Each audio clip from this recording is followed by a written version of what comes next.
Hi friends, ನಾನು ನಿಮ್ಮ Sharan. Friends, ಈ ವಿಡಿಯೋದಲ್ಲಿ ನಿಮ್ಮ ಚಾನಲ್ನಲ್ಲಿ 1000 ಸಬ್ಸ್ಕ್ರೈಬರ್ಸ್ ಮತ್ತು 4000 ವಾಚ್ ಅವರ್ಸ್ ಕಂಪ್ಲೀಟ್ ಆಗಲಿಲ್ಲ ಅಂತಂದರೆ ಏನಾಗುತ್ತೆ ಅಂತೇಳಿ ನಿಮಗೆ ತಿಳಿಸ್ಕೊಡ್ತೀನಿ. ಭಾಳಷ್ಟು ಜನ ನನಗೆ ಕಮೆಂಟ್ ಮಾಡಿ ಕೇಳ್ತಾ ಇದ್ದೀರಾ, ನನ್ನ ಚಾನಲ್ನಲ್ಲಿ ಇನ್ನೂ 1000 ಸಬ್ಸ್ಕ್ರೈಬರ್ಸ್ ಮತ್ತು 4000 ವಾಚ್ ಅವರ್ಸ್ ಕಂಪ್ಲೀಟ್ ಆಗಿಲ್ಲ, 1 ಇಯರ್ ಆಗೋಕ್ಕೆ ಬಂತು ಅಂತೇಳಿ ಕಮೆಂಟ್ ಮಾಡಿ ಕೇಳ್ತಾ ಇದ್ದಾರೆ.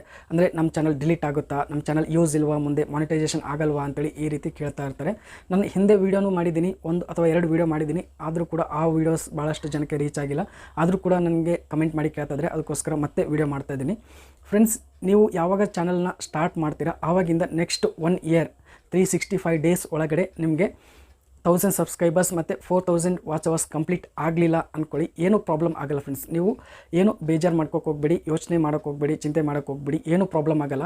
ಯೂಟ್ಯೂಬ್ನವರು ಏನು ಹೇಳ್ತಾರೆ ಅಂತಂದರೆ 12 ತಿಂಗಳಲ್ಲಿ ಅಂದರೆ 365 ಡೇಸ್ನಲ್ಲಿ 1000 ಸಬ್ಸ್ಕ್ರೈಬರ್ಸ್ ಆಗಬೇಕು ಮತ್ತು 4000 ವಾಚ್ ಅವರ್ಸ್ ಆಗಬೇಕು ಅಂತೇಳಿ ಹೇಳ್ತಾರೆ. ಅಂದರೆ ನೀವು ಚಾನಲ್ ಸ್ಟಾರ್ಟ್ ಮಾಡಿದಾಗಿಂದನೇ 12 ಮಂತ್ಸ್ ಅಂದರೆ 365 ಡೇಸ್ ಒಳಗಡೆ ಆಗಬೇಕು ಅಂತ ಏನೂ ಇಲ್ಲ.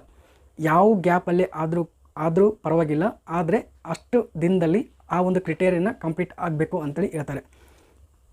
ಭಾಳಷ್ಟು ಯೂಟ್ಯೂಬರ್ಸ್ಗೆ ಏನಾಗುತ್ತೆ, ನನಗೂ ಕೂಡ ಸೇಮ್ ಆಗಿರೋದು. ಯಾಕೆಂದರೆ ಯೂಟ್ಯೂಬ್ ಬಗ್ಗೆ ಜಾಸ್ತಿ ಇನ್ಫಾರ್ಮೇಷನ್ ಗೊತ್ತಿರಲ್ಲ, ವ್ಯೂಸ್ ಇನ್ಕ್ರೀಸ್ ಮಾಡೋದು ಹೇಗೆ ಗೊತ್ತಿರಲ್ಲ, ವಾಚ್ ಟೈಮ್ ಇನ್ಕ್ರೀಸ್ ಮಾಡೋದು ಹೇಗೆ ಗೊತ್ತಿರಲ್ಲ, ಮತ್ತು ಸಬ್ಸ್ಕ್ರೈಬರ್ಸ್ ಇನ್ಕ್ರೀಸ್ ಮಾಡೋದು ಹೇಗೆ ಗೊತ್ತಿರಲ್ಲ. ಆಲ್ಮೋಸ್ಟ್ ಭಾಳಷ್ಟು 95% ಯೂಟ್ಯೂಬರ್ಸ್ಗೆ ಗೊತ್ತಿರಲ್ಲ.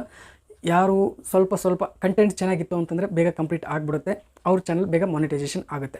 ಆದರೆ 95% ಯೂಟ್ಯೂಬರ್ಸ್ ಏನು ಇರ್ತಾರಲ್ಲ ಅವ್ರಿಗೆ ಬೇಗ ಮಾನಿಟೈಸೇಷನ್ ಆಗಲ್ಲ, 1 ಇಯರ್ನಲ್ಲಿ ಆಗಲ್ಲ. ಯಾಕಂದರೆ ಈಗ ಕಾಂಪಿಟೇಷನ್ ಜಾಸ್ತಿ ಇದೆ. ಈಗ ಹೊಸ ಯೂಟ್ಯೂಬರ್ಸ್ಗೆ ಜಾಸ್ತಿ ಎಕ್ಸ್ಪೀರಿಯನ್ಸ್ ಇರಲ್ಲ, ಮತ್ತು ಅವ್ರಿಗೆ ಟೈಮ್ ಇರಲ್ಲ, ಮತ್ತು ಯೂಟ್ಯೂಬ್ ಬಗ್ಗೆ ಗೊತ್ತಿರಲ್ಲ, ಯಾವ ರೀತಿ ಏನೆಲ್ಲ ಟಿಪ್ಸ್ನ ಫಾಲೋ ಮಾಡಬೇಕು, ಏನೆಲ್ಲ ಟ್ರಿಕ್ಸ್ ಇರುತ್ತೆ ವ್ಯೂಸ್ ಇನ್ಕ್ರೀಸ್ ಮಾಡೋದಕ್ಕೆ, ಅವೇನೂ ಗೊತ್ತಿರಲ್ಲ. ಅದಕ್ಕೋಸ್ಕರ ಅವ್ರು ಏನು ವೀಡಿಯೋಸ್ ಮಾಡ್ತಾಯಿರ್ತಾರೆ, ಅಪ್ಲೋಡ್ ಮಾಡ್ತಾಯಿರ್ತಾರೆ, ವ್ಯೂಸ್ ಬರ್ತಾಯಿರಲ್ಲ, ಅವರು ವೀಡಿಯೋಸ್ ವೈರಲ್ ಆಗ್ತಾಯಿರಲ್ಲ, ಟೈಮ್ ಹೋಗ್ತಾ ಇರುತ್ತೆ. 1 ಇಯರ್ ಕಂಪ್ಲೀಟ್ ಆದರೂ ಕೂಡ ಇದೆಲ್ಲ ಕಂಪ್ಲೀಟ್ ಆಗ್ತಾಯಿರಲ್ಲ ಫ್ರೆಂಡ್ಸ್. ಆವಾಗ ಅವ್ರಿಗೆ ಬೇಜಾರಾಗುತ್ತೆ, ಮತ್ತು ಚಾನಲ್ ಮಾನಿಟೈಸೇಷನ್ ಆಗಲ್ವೇನೋ, 1 ಇಯರ್ ಆದರೂ ಕೂಡ ಆಗಲ್ವೇನೋ ಅಂತೇಳಿ ಅಂದ್ಕೊಂಡ್ಬಿಡ್ತಾರೆ. ಅದಕ್ಕೋಸ್ಕರ ಅವರು ಈ ಥರ ಬೇಜಾರು ಮಾಡ್ಕೋಕ್ಕೆ ಹೋಗ್ಬೇಡಿ. ಅಂದರೆ ನೀವು ಯಾವಾಗಾದರೂ 1 ಇಯರ್ನಲ್ಲಿ ನೀವು ಇದನ್ನು ಕಂಪ್ಲೀಟ್ ಮಾಡಬೇಕು. ಫಸ್ಟ್ ಇಯರ್ ಆಗಲಿಲ್ಲ, ಸೆಕೆಂಡ್ ಇಯರ್ನಲ್ಲಿ ಕಂಪ್ಲೀಟ್ ಮಾಡಿ, ಸೆಕೆಂಡ್ ಇಯರ್ ಕೂಡ ಆಗಲಿಲ್ಲ, ಥರ್ಡ್ ಇಯರ್ನಲ್ಲಿ ಕಂಪ್ಲೀಟ್ ಮಾಡ್ಕೊಳ್ಳಿ. ಅಂದರೆ 12 ಮಂತ್ಸ್ ಒಳಗಡೆ 365 ಡೇಸ್ ಇರುತ್ತಲ್ಲ, ಯಾವಾಗಾದರೂ ಆಗಲಿ ನೀವು YT ಸ್ಟುಡಿಯೋದಲ್ಲಿ ನೀವು ಚೆಕ್ ಮಾಡ್ಕೋಬೋದು. ಲಾಸ್ಟ್ 365 ಡೇಸ್ ಅಂತೇಳಿ ಒಂದಿರುತ್ತೆ ಕ್ರಿಟೇರಿಯಾ. ಅದನ್ನು ನೀವು ಚೆಕ್ ಮಾಡಿದರೆ ಅದರಲ್ಲಿ ಸಬ್ಸ್ಕ್ರೈಬರ್ಸ್ ಎಷ್ಟಿದೆ ಮತ್ತು ವಾಚ್ ಟೈಮ್ ಎಷ್ಟಾಗಿದೆ ಅದರಲ್ಲಿ ನೀವು ಚೆಕ್ ಮಾಡ್ಕೋಬೋದು. ಅದು ಬಿಟ್ಟರೆ ನೀವು ಕ್ರೋಮ್ನಲ್ಲಿ ನಿಮ್ಮ ಚಾನಲ್ನ ಕ್ರೋಮ್ನಲ್ಲಿ ಓಪನ್ ಮಾಡಿ ಅಲ್ಲಿ ಚೆಕ್ ಮಾಡಿದರೆ ನಿಮಗೆ ಗೊತ್ತಾಗುತ್ತೆ ಸಬ್ಸ್ಕ್ರೈಬರ್ಸ್ ಎಷ್ಟಿದೆ ಮತ್ತು ವಾಚ್ ಟೈಮ್ ಎಷ್ಟಿದೆ, ಅಲ್ಲಿ ಗೊತ್ತಾಗುತ್ತೆ. ಅದರಲ್ಲಿ ಯಾವಾಗ ಕಂಪ್ಲೀಟ್ ಆಗುತ್ತೆ ಆವಾಗ ನೀವು ಮಾನಿಟೈಸೇಷನ್ಗೆ ಅಪ್ಲೈ ಮಾಡಿ. ನೀವು ಬೇಜಾರು ಮಾಡ್ಕೋಕೆ ಹೋಗ್ಬೇಡಿ, ಇನ್ನೂ ಕಂಪ್ಲೀಟ್ ಆಗಿಲ್ಲ, ಚಾನಲ್ ಏನಾದರೂ ಪ್ರಾಬ್ಲಮ್ ಆಗುತ್ತಾ, ವೇಸ್ಟ್ ಆಗುತ್ತಾ ಅಂತೇಳಿ ಅದನ್ನೇನು ತಲೆ ಕೆಡಿಸೋಕೆ ಹೋಗಬೇಡಿ. ನೀವು ಎಷ್ಟೇ ವರ್ಷ ಆದಮೇಲೂ ಕೂಡ ನಿಮಗೆ ಚಾನಲ್ ಮಾನಿಟೈಸೇಷನ್ ಆಗುತ್ತೆ ಫ್ರೆಂಡ್ಸ್. ಸ್ಟಾರ್ಟಿಂಗಲ್ಲಿ ಎಕ್ಸ್ಪೀರಿಯನ್ಸ್ ಇರಲ್ಲ, ನಿಮಗೆ ವೀಡಿಯೋಸ್ ಯಾವ ರೀತಿ ಮಾಡೋಕ್ಕೆ ಗೊತ್ತಿರಲ್ಲ. ಅದಕ್ಕೋಸ್ಕರ ನಿಮಗೆ ಇನ್ನೂ ಚಾನಲ್ ಮಾನಿಟೈಸೇಷನ್ ಆಗೋಕ್ಕೆ ಏನು ಕ್ರಿಟೇರಿಯಾ ಬೇಕಾಗುತ್ತೆ ಅದು ಫಸ್ಟ್ ಇಯರ್ನೇ ಎಲ್ಲನೂ ಪಡ್ಕೋಕ್ಕೆ ಆಗಲ್ಲ ಫ್ರೆಂಡ್ಸ್. ಭಾಳಷ್ಟು ಯೂಟ್ಯೂಬರ್ಸ್ಗೆ 2 ವರ್ಷ ತೊಗೊಳುತ್ತೆ, 3 ವರ್ಷ ತೊಗೊಳುತ್ತೆ. ನನಗೂ ಕೂಡ 2-3 ವರ್ಷ ತೊಗೊಂಡಿದ್ದೆ ಫ್ರೆಂಡ್ಸ್ ನನ್ನ ಕ್ರಿಟೇರಿಯಾ ಕಂಪ್ಲೀಟ್ ಆಗೋಕ್ಕೆ. ಅದಕ್ಕೋಸ್ಕರ ಹೇಳ್ತಾ ಇದ್ದೀನಿ, ನೀವು ಬೇಜಾರು ಮಾಡ್ಕೋಬೇಡಿ, ಮತ್ತು ನಿಮ್ಮ ವರ್ಕ್ ನೀವು ಕಂಟಿನ್ಯೂ ಮಾಡಿ. ಅಂದರೆ ಕಂಟೆಂಟ್ನ ಯಾವ ರೀತಿ ಕ್ರಿಯೇಟ್ ಮಾಡಬೇಕು, ಚೆನ್ನಾಗಿ ಕ್ರಿಯೇಟ್ ಮಾಡಬೇಕು, ಮತ್ತು ಯಾವ ರೀತಿ ವ್ಯೂಸ್ನ ಇನ್ಕ್ರೀಸ್ ಮಾಡ್ಕೋಬೇಕು, ಅಂದರೆ ಭಾಳಷ್ಟು ಟಿಪ್ಸ್ ಮತ್ತು ಟ್ರಿಕ್ಸ್ ಇರುತ್ತೆ. ಅಂದರೆ ಪ್ಲೇಲಿಸ್ಟ್ನ ಆ್ಯಡ್ ಮಾಡೋದು, ಮತ್ತು ಕಮ್ಯುನಿಟಿ ಪೋಸ್ಟ್ನಲ್ಲಿ ಹಾಕೋದು, ವೀಡಿಯೋನ ಶೇರ್ ಮಾಡೋದು, ಇದೆಲ್ಲ ಭಾಳಷ್ಟು ಇರುತ್ತೆ. ಕಮೆಂಟ್ಸ್ಗೆ ರಿಪ್ಲೈ ಮಾಡೋದು, ಲೈಕ್ ಮಾಡೋದು, ಇಷ್ಟೆಲ್ಲ ಭಾಳಷ್ಟು ಟ್ರಿಕ್ಸ್ ಇರುತ್ತೆ.